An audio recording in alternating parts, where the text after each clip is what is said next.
charter school movement. Please take a stand.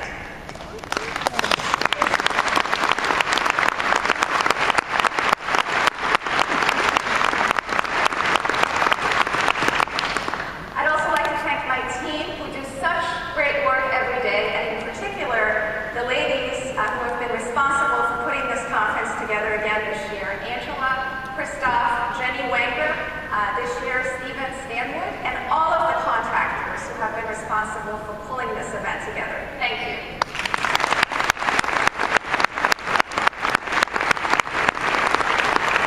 And finally, I'd like to take a moment also to recognize 3 other individuals in the house today. My mom, my daughter Sophia, and my husband.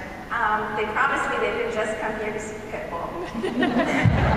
But thank you for being here and for hearing me rehearse the speech 20 times.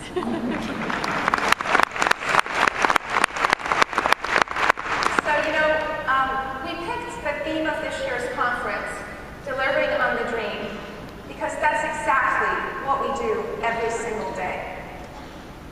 We make sure that the children and the parents we serve reach their dreams by offering a high-quality education. So we have designed the conference with the strands and all the topics that we've covered at this conference to make sure that you leave after 3 days with whatever it is that you need to better deliver on the dreams of your children. In fact, right after I'm finished, we have a fabulous panel of experts, including my former boss, Secretary Spellings, and one of our board members, Dr. Magna Lomax, all coming from different perspectives, who are each going to tell you what it will take to make sure that our students graduate school ready to go on to college and or into the workforce. But this year, we also want to take a moment while you are all here to urge you to help us get Congress to support increasing funding for the charter school program.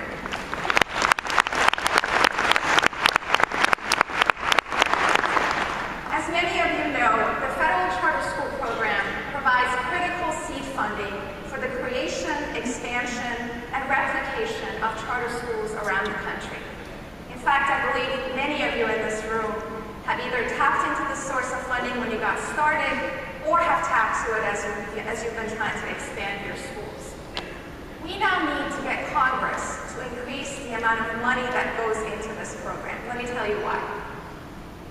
Of the 535 members of the U.S. House and the Senate, we counted only 14 members who have actively supported increasing funding for this program over the past few years. What's more, with sequestration, this great program is now receiving $10 million less than what it did just a year ago.